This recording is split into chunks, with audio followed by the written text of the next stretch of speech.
आज हम श्रीदेव सुमन उत्तराखंड विश्वविद्यालय द्वारा निर्धारित पाठ्यक्रम के अंतर्गत बीए प्रथम वर्ष हिंदी के द्वितीय प्रश्न पत्र में सम्मिलित इकाई तृतीय के संत कबीर दास के समाज सुधार स्वरूप की चर्चा करेंगे। भक्ति काल के संत काव्यधारा के संत कबीर के समय देश संकट के दौर से गुजर रहा था। उस समय अमीर वर्ग वैभवपूर्ण जीवन व्यतीत कर रहा था, तो दूसरी तरफ निर्धन वर्ग एक समय की रोटी के लिए भी तरस रहा था। ऐसे समय में जबकि धर्म के नाम पर भी हिंदू मुस्लिम लड़ रहे थे और उनकी बीच की गहरी खाई होती जा रही थी, ऐसे समय पर कबीर ने निडर होकर इन सब कुरीतियों के खिलाफ लिखा। एक तरफ जहां हिंदू मुस्लिम किसी की भी बात मानने को तैयार नहीं थे और धर्म के नाम पर बराबर लड़ रहे थे, जब कोई व्यक्ति इन कुरीतियों के खिलाफ सोचना तो दूर न बोलता था न सोचता था, ऐसे समय में निडर होकर कबीर ने समाज में फैली इन कुरीतियों के खिलाफ अपनी लेखनी चलाई। हम कबीर के इस स्वरूप को कुछ तथ्यों द्वारा समझ सकते हैं। हम सबसे पहले देखते हैं हिंदू मुस्लिम एकता पर बल। कबीर के समय में हिंदू मुस्लिमों में बहुत झगड़ा था और देश में जो है मुसलमान शासकों का राज्य था। मुसलमान शासक किसी भी कीमत पर हिंदुओं को मुस्लिम बना लेना चाहते थे और वह हिंदू जनता पर बहुत अत्याचार करते थे। ऐसे समय में कबीर ने निर्गुण ब्रह्म का उपदेश देकर हिंदू और मुस्लिम को एक ईश्वर का उपासना का रास्ता बताते हुए उन्हें प्रेम से रहने की सीख दी। कबीर कहते हैं, तुर्की हिंदू दोनों की राह एक है, सतगुरु इन्हें बताई। कि हिंदू हो चाहे मुसलमान हो, उन दोनों को ईश्वर पाने की राह एक है। बस उन्हें एक राह से इबादत करनी चाहिए और आपस में झगड़ना नहीं चाहिए, प्रेम पूर्वक रहना चाहिए। कबीर का ऐसा मानना था कि ईश्वर हर जगह व्याप्त है, वो घट घट में है, वो हमारे अंदर भी बसता है, वो हमारे मन के अंदर है। बस अगर आवश्यकता है तो इस बात की कि हम उसे पहचाने कि वो हमारे अंदर है। कबीर का कहना ये था कि हर इंसान के अंदर ईश्वर है, लेकिन हम उसे समझें, जानें और अपने दुर्गुणों को छोड़ें और उसके बाद हम ये ध्यान लगाएं कि ये ईश्वर हमारे अंदर ही है। उसके बाद हम देखते हैं बाह्य आडंबरों का विरोध। कबीर ने बाह्य आडंबरों का भी विरोध किया है। उन्होंने उस समय सामाजिक तौर पर हिंदू और मुसलमानों के जो बीच में झगड़े थे, वो कहता था मेरा धर्म बड़ा है, वो कहता था मेरा धर्म बड़ा है, तो इस तरीके से वो झगड़ते थे। तो कबीर ने दोनों धर्मों की पूजा पद्धतियों पर करारे कटाक्ष किए। कबीर हिंदुओं की मूर्ति पूजा पर कटाक्ष करते हुए कहते हैं, पाहन पूजे हर मिले तो मैं पूजूं पहाड़, तासे तो चाकी भली पीस खाए संसार। वो कहते हैं यदि पत्थर पूजने से भगवान ले सकते हैं तो पहाड़ को पूजो, उससे तो ये चक्की भली है जो कि जिसके द्वारा हमें अनाज पीस कर हमारा पेट भरता है। इसी प्रकार से वो मुस्लिम पूजा पद्धति पर कटाक्ष करते हुए कहते हैं कि काकर पाथर जोड़ के मस्जिद लई बनाए, तापर चढ़ी मुल्ला बाग दे क्या बहरा हुआ खुदा है। कि कंकड़ पत्थर जोड़कर मस्जिद बना ली है और उसमें जोर जोर से चिल्लाते हैं, अजान देते हैं, क्या तुम्हारा खुदा बहरा हुआ है, उसको सुनता नहीं है।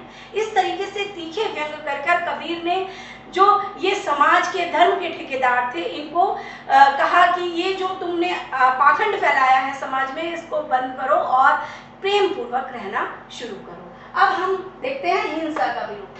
कबीर ने हिंसा का भरपूर विरोध किया है। कबीर का कहना था कि इंसान को मांस का भक्षण नहीं करना चाहिए, बलि नहीं देनी चाहिए, वो इन सब चीजों के खिलाफ थे। कबीर कहते हैं, बकरी खाती पात है ताकि काड़ी खाल, जे नर बकरी खात है ताको कौन हवाल। कबीरदास जी कहते हैं कि बकरी हरी घास खाती है, फिर भी उसकी खाल उखाड़ी जाती है, तो अब जो लोग उस बकरी को खाते हैं उनका क्या होगा वो खुद ही सोच लें। ऐसे कटाक्ष करने से उनका मतलब ये था कि आप लोग मांस का भक्षण ना करें और अहिंसावादी बने, हिंसा का विरोध करते थे वो। इसके बाद हम देखते हैं जाति पाति का खंडन। कबीर का मानना था कि कोई ऊंचा नहीं है, कोई नीचा नहीं है, सारी जातियां एक समान है। कबीर के समय में जातिवाद बहुत फैला हुआ था। ब्राह्मण अपने को बहुत श्रेष्ठ मानते थे। ब्राह्मण और शूद्रों में बहुत बड़ा झगड़ा था। तो वो ब्राह्मणों पर कटाक्ष करते हुए कहते हैं कि जो तू ब्राह्मण ब्राह्मणी जाया और रास्ते क्यों नहीं आया, कि अगर तू कहता है कि मैं श्रेष्ठ हूँ, मैं ब्राह्मण, मेरी जाति जो है वो सबसे श्रेष्ठ है, तो फिर तेरा संसार में आने का वही मार्ग कैसा है जो सब लोगों का है। अगर तू श्रेष्ठ है तो तुझे किसी दूसरे विशेष मार्ग से आना चाहिए था। इस प्रकार कबीर का कहना ये था कि ईश्वर को पाने के लिए किसी भी उच्च जाति की आवश्यकता नहीं है। आप सद्गत सच्चरित्र होने चाहिए, तो आप ईश्वर को प्राप्त कर सकते हैं। कबीर कहते हैं जाति पाति पूछे नहीं कोई, हरि का भजे सो हरि का होई, कि भगवान को भजने के लिए किसी उच्च जाति की आवश्यकता नहीं है। यदि हम अपने सच्चे मन से भगवान को भजते हैं तो हम भगवान को प्राप्त कर सकते हैं। इस तरीके से कबीर के अनुसार सारे लोग एक बराबर हैं, और जो भगवान को भजते हैं, भगवान को से प्यार करते हैं, वही ईश्वर को प्राप्त कर लेते हैं, और वो अपने सच्चरित्र सत में प्रेम भाव से रहते हैं, वही भगवान को प्राप्त करते हैं। उसके बाद है कथनी और करनी में एक रूपता। कबीर की जिंदगी का सबसे बड़ा विशेष गुण था कि उनकी कथनी और करनी में एक रूपता थी। कबीर जो कहते थे वही करते थे, और यही उपदेश वह जनता को देते थे कि हम जो कहते हैं हमें वही करना चाहिए। कबीर कहते हैं कथनी तज करनी करे विष अमृत हो जाए, कि आप क्या कहो, कहने का काम कम करो और करने का ज्यादा करो, और ये तो ऐसे इंसान क्या कर सकते हैं, विष को भी अमृत बना सकता है। इस तरीके से कबीर ने संसार को सत्य बोलने का, है ना, कि जो हम कहें वही हम करें, ये भी उनका कहना था। उसके बाद हम देखते हैं व्यंग परंपरा।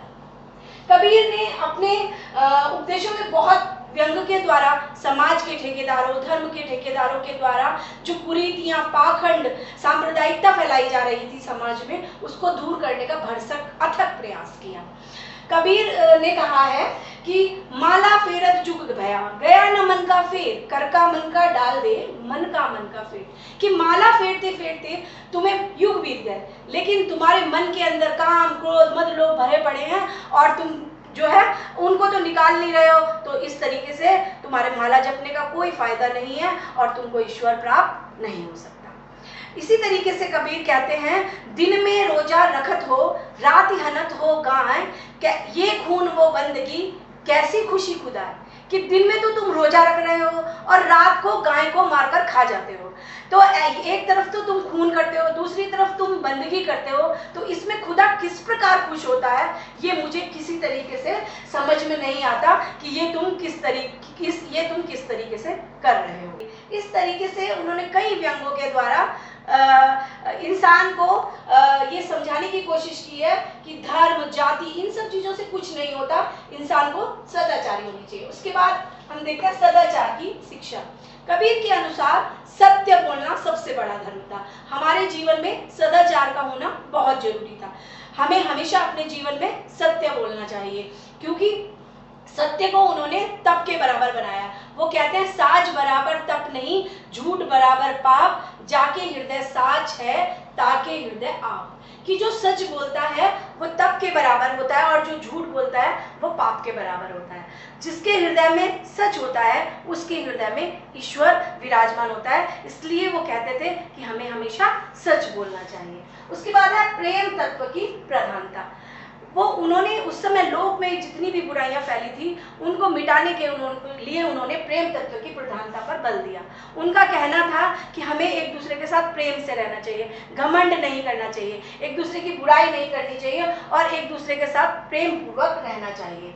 वो कहते हैं पोथी पढ़ पढ़ जुग भया, पंडित भया न कोई, ढाई आखर प्रेम के पढ़े सो पंडित होए, कि पोथी पढ़ने से कोई विद्वान नहीं बन जाता, लेकिन अगर 2.5 अक्षर प्रेम के पढ़ लिए, यानी कि हमने अपने जीवन में प्रेम को उतार लिया, हम हर किसी के साथ प्रेम से रहते हैं, तो समझ लो हमारा जीवन सुखी हो गया। अब देखते हैं लोक मंगल की भावना।